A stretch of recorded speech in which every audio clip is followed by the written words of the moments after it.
Hi, my name's Lee and thanks for joining me on my Feng Shui channel. Today we'll be looking at the Pi Yao. Now, the Pi Yao is a very powerful protector to Feng Shui practitioners and everyone else who wishes to utilize their powers. Okay, so they are Chinese mythical hybrid creatures. It is believed that the common wingless, as you can see here, these would be it, the wingless version, assist in seeking wealth, while the wing type assists students in furthering their studies. I've heard mixed results, or mixed opinions should I say, and some say it does not make a difference, some say it does. Now, when placed as a pair, okay, the Pi Yao becomes known as Tian Lu. Now, you'll have to forgive me if my pronunciation is not right.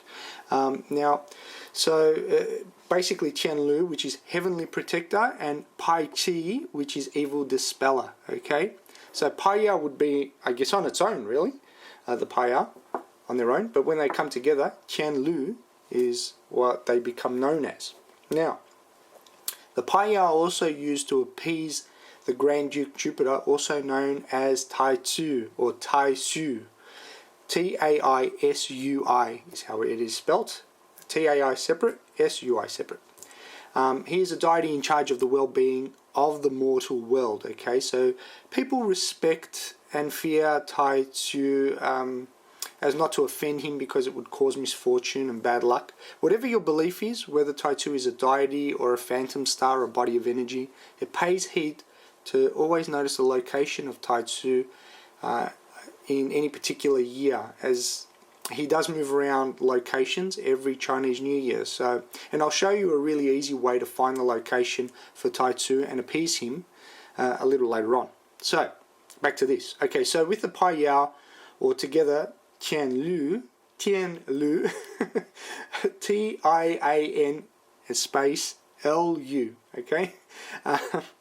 They can help with curing things such as career hiccups, financial problems, or if you have projects which you're having issues with and failing in.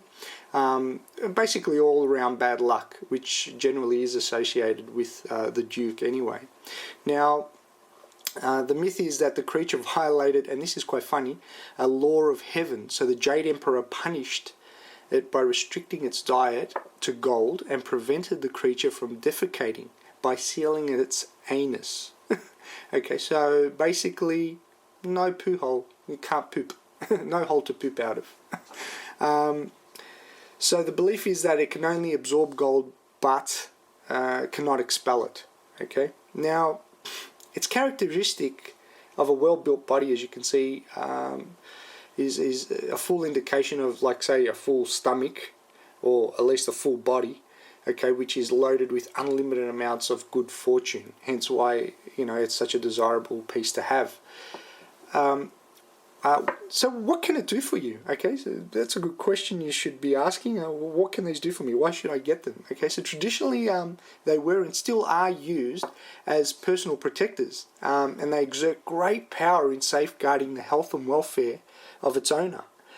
The large fangs, as you can see here on both, which both have, okay, are visible and are said to be used to attack demons and evil spirits, draining their essence and converting it to wealth. I mean, that's crazy. It's just amazing. I love that. Okay. Now they also guard against disease as well that can be caused by the same evil spirits. So displaying them in the affected area of the house or office can avoid these misfortunes and diseases. Now, as a wealth enhancer, what can it do for you? If you have a look here, the big open wide mouth there symbolizes ready to gobble up fortune. Because of this, the statue is often used in the home as a way of receiving and keeping wealth or fortune, really. You can place these creatures in the wealth area of your home, or I find just placing them in the afflicted area where the Grand Duke of Jupiter is will suffice in increasing your wealth luck, basically. So that's something to note. Now, let's talk about placement in terms of where to put them. Now, one important really thing is do not place them facing directly at anyone, including yourself, that is in a confronting manner or position. If you have a close look at these little guys here, I tend to notice this one here, it has more of an angry look, whereas this one doesn't. But then staring at them long enough, or at a particular angle, you can sort of get a feel for like a grrr, confronting, you know. So you don't want that. So say you were sitting at your desk and they were both sort of in your face like that, you know. You don't want that, okay? And not only to yourself but to anyone else. You want them sitting in a position where they're sort of doing their own thing, which is, you know, protecting your health or your wealth, or attracting it and then gobbling it up and keeping it for you, but not in your face and not confronting. So just be aware of that. Also, they should never be placed on the floor, okay, or above eye level. So you've got that area to work with. How do you find your afflicted area?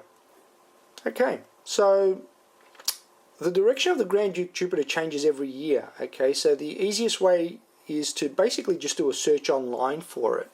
So you just go to your favorite search engine, whatever it may be, Yahoo, Google, so forth, whatever it is at the time you're watching this video, and type in Grand Duke Jupiter. So GRAND space DUKE space Jupiter, JUPITER, okay, and then the year after that. So it would be Grand Duke Jupiter 2012, 2014, 3020, depends when you're watching this video, and you'll find plenty of information. Well, I don't know about 3020, hopefully the internet will still exist, or be something even more better, but basically, yeah, just do your search, say 2012, 2013, information, and just do a search, and the information and instruction that you'll find, I'm sure, will suffice.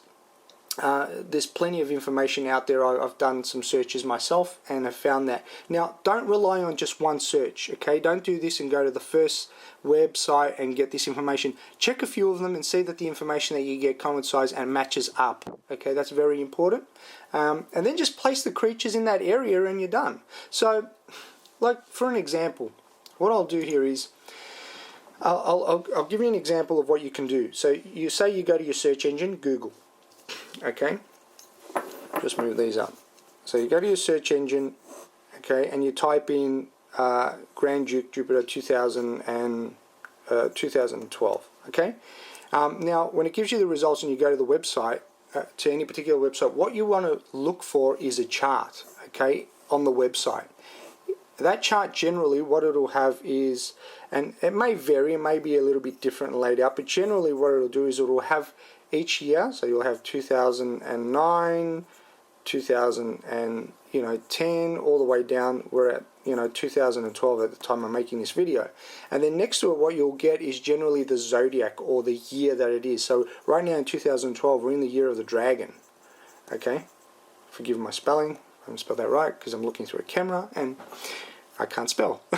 But no, so we're in the year of the dragon, say, and what you'll find generally, and the most important part, is you'll be looking for something that's called the angles that are afflicted, okay? Now, the angles that are afflicted, what you'll find is it'll say either, I think for this year we're basically afflicted in the southeast 1, okay? Now, if you're wondering what that is, it's basically compass readings, okay? So what you need to do is you need to take your compass, and if you have a look here, southwest, west, east, you'll see that there's numbers on it. Generally a compass should have numbers. Now you may even get some that give you down to the degrees, so you'll have like 112.6 degrees, like between 112, so it'll be sort of like this to sort of write it out. So you might find the degrees as well, which will be 112 degrees, or 112.6 degrees, sorry, to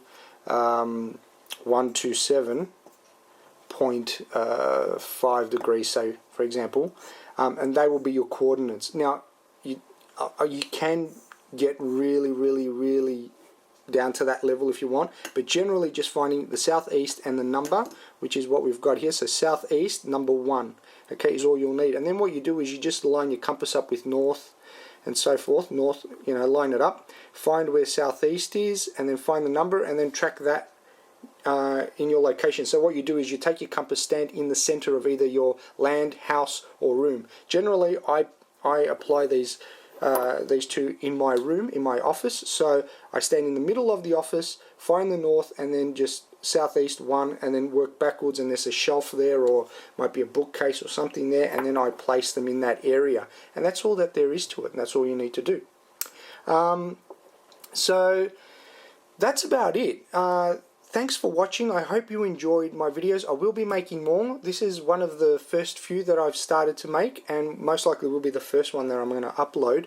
If you have liked my video, please give it a thumbs up. If you want to see future videos of other Feng Shui related things that I'm going to do, please subscribe, and you'll be updated with each video that comes out.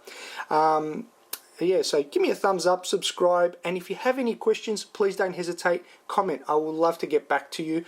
And if you have any additional information that you feel you could share with me and everyone else that will be watching these videos, please comment. I would love to hear your opinion. That's what it's all about, a collective of information. So thanks for watching. Be blessed, be happy, be prosperous, and till we meet again and talk again. Bye.